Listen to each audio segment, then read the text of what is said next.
Hi friends. Episode start करने से पहले आप सबके लिए छोटी सी रिक्वेस्ट है। मैं यहाँ पे नई हूँ, मुझे आपके साथ और प्यार की बहुत ज़रूरत है। प्लीज़ गाइस मुझे सपोर्ट करें, मेरे चैनल को सब्सक्राइब करें। Please please please please please guys मेरा साथ दें। तो अब हम एपिसोड स्टार्ट करते हैं। हमारे पार्ट 3 की शुरुआत वहीं से होती है जहाँ पर पार्ट 2 ख़त्म हुआ था। लूशियन कोई मामूली लड़का नहीं है, वो बहुत ही बड़ी कंपनी का सीईओ है। वो बहुत शौक होती है। फिर वो कहती है कि तुम्हारा ये दिया हुआ ब्रेसलेट तो बहुत ही महंगा होगा ना। वो कहता है कि नहीं, बस 10 मिलियन का तो है। ये सुनकर तो वो शॉक हो जाती है और कहती है कि फिर तो मैं तुमसे ये इतना महंगा गिफ्ट नहीं ले सकती, प्लीज तुम इसे वापस ले लो, क्योंकि हम दोनों के बीच में कोई रिश्ता नहीं है। आखिर तुम मुझे इतना महंगा गिफ्ट कैसे दे सकते हो। तो लूशियन उससे स्माइल करके कहता है कि किसने कहा है कि हम दोनों के बीच कोई रिश्ता नहीं है। तुमने जब मेरे हाथ में ये जो लाल धागा बांधी है तभी से हम दोनों के बीच में रिश्ता जुड़ गया था। देखो अब तुम्हें मेरी जिम्मेवारी लेनी होगी। और कहता है कि देखो हमारी जोड़ी कितनी अच्छी लग रही है। और जिया उसके बिहेवियर से बहुत शौक होती है। और फिर से इसी के साथ सीन कट हो जाता है। फिर नेक्स्ट सीन में हमें दिखाते हैं कि जिया किसी खाने की शॉप में गई होती है। वहाँ पे लाभ लेने के लिए लड़ रहे होते। आंटी एक्टिंग करने लगती है लो ब्लड शुगर की वजह से मुझे चक्कर आ रही है। और जिया को ये देखकर लगता है कि आंटी सच में तकलीफ में है। वो चिकन लेग पीस को छोड़ के आंटी वो अपना बैग चेक करने लगती है। अपने बैग में से कुछ निकालती लगती है। इतने में आंटी वो लेग पीस उठा लेती है और वेटर से कहती है कि मैं बिल पे करना चाहती हूँ।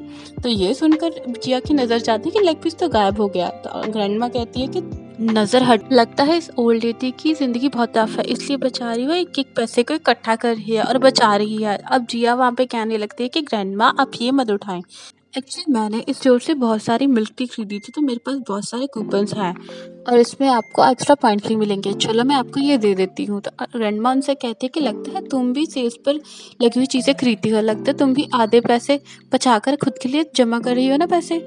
जिया हंसकर कहती है कि ग्रैंडमा आप बिल्कुल सही कह रहे हैं, मुझे जहाँ भी सेल्स नज़र आती है मैं 1 मिनट भी वेट नहीं करती, इसलिए आपको भी ऐसी जगह पता है जहाँ पे सेल्स और बहुत सारी चीज़ें मिल रही हैं तो आप मुझे बता सकती हैं। हाँ वहाँ पे सेल लगी है। जिया कहती है फिर देर किस बात की, चलो ग्रैंडमा जल्दी से चलते हैं। और ये बोलकर ग्रैंडमा को वहाँ से ले जा रही होती है। तब चेयरमैन अपनी असिस्टेंट को इशारा करती है कि तुम वहाँ से जाओ। वो दोनों शॉपिंग करने के बाद एक रेस्टोरेंट में लंच करने जाती हैं। अब जिया यहाँ पर वेट्रेस को बुलाकर 2 चॉपस्टिक की जरूरत नहीं है, मैं अपना लेकर आई हूँ। तो जिया कहती है वाह ग्रैंडमा आप तो यहाँ पर भी पैसे बचा रही हैं। तो ग्रैंडमा उसे बताती है कि पता है मेरा चॉपस्टिक जेड का बना हुआ है। जिया इस चॉपस्टिक को देख कर बोलती है कि वाह ये तो रियल वाले की बिल्कुल कॉपी है। ग्रैंडमा ये बिल्कुल अच्छी बात नहीं है, आप इतनी पुरानी चॉपस्टिक यूज करो, तो क्यों ना मैं आपको स्टेनलेस स्टील की चॉपस्टिक खरीद के दूँ। तो ग्रैंडमा को उसके असिस्टेंट की कॉल आती है, उससे पूछ रहा होता है कि आपके 70वें बर्थडे के लिए हम 100 मिलियन खर्च करें। तो ग्रैंडमा कहती हैं कि 10 बहुत ज़्यादा है, बस 5, सिर्फ मुझे ज़्यादा पैसे वेस्ट करना पसंद नहीं था। अब जिया को लगता है कि ग्रैंडमा बहुत कम पैसों की बात कर रही है। तो ग्रैंडमा को जिया समझाती है कि आपको इतनी कंजूसी नहीं करनी चाहिए, खरीद के लाती है और उनके लिए एक बर्थडे सॉन्ग भी गाती है। वो उनसे कहती है कि मैं आपको एडवांस में ही हैप्पी बर्थडे विश कर रही हूँ। ग्रैंडमा कहती है कि तुम्हें मेरे लिए इतने ज़्यादा पैसे खर्च करने की जरूरत नहीं थी। जिया कहती है कि आप इसकी फिक्र मत कीजिए कि मैं एक केक डिस्काउंट पे लेके आई हूँ, तो जल्दी से आप इसको टेस्ट करो और पूरा एंजॉय करो।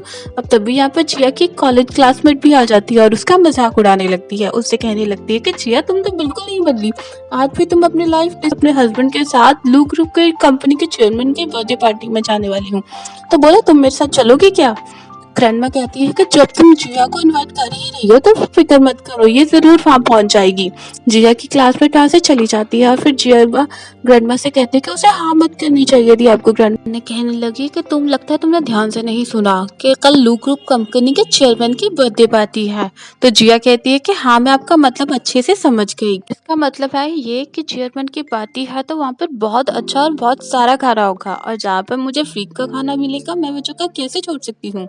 ठीक है ग्रैंडमा मैं उस पार्टी में ज़रूर जाऊंगी। तो नेक्स्ट डे जिया पार्टी में अच्छे से तैयार हो जाती है और वो पार्टी में पहुंच जाती है और यहाँ पर उसकी क्लासमेट उसे देखती है। तो अब तभी असिस्टेंट अनाउंस करता है कि लू ग्रुप कंपनी की चेयरमैन आ गई है और जिया ये देख के शॉक हो जाती है कि ग्रैंडमा यहाँ पे क्या कर रही है। अब चेयरमैन यहाँ पे आके जिया की क्लासमेट से कहने लगती है कि मुझे तो लग रहा है कि तुम वो लड़की हो जहाँ पे यहाँ पे आना डिजर्व नहीं करती, रुपये की जरूरत है अपने ग्रैंड डॉटर इन लॉ की ब्राइड प्राइस के लिए। जिया पूछती है आप कितनी ब्राइट पैसे जमा कर रही हैं? तो ग्रैंडमा उसे बताती है कि 100 मिलियन। और इतने सारे पैसों का नाम सुनकर तो जिया तो शॉक होकर बेहोश होने लगती है और लूशन जल्दी से उसे पकड़ लेता है। और इसी के साथ हमारा ये पार्ट खत्म होता है। Bye bye.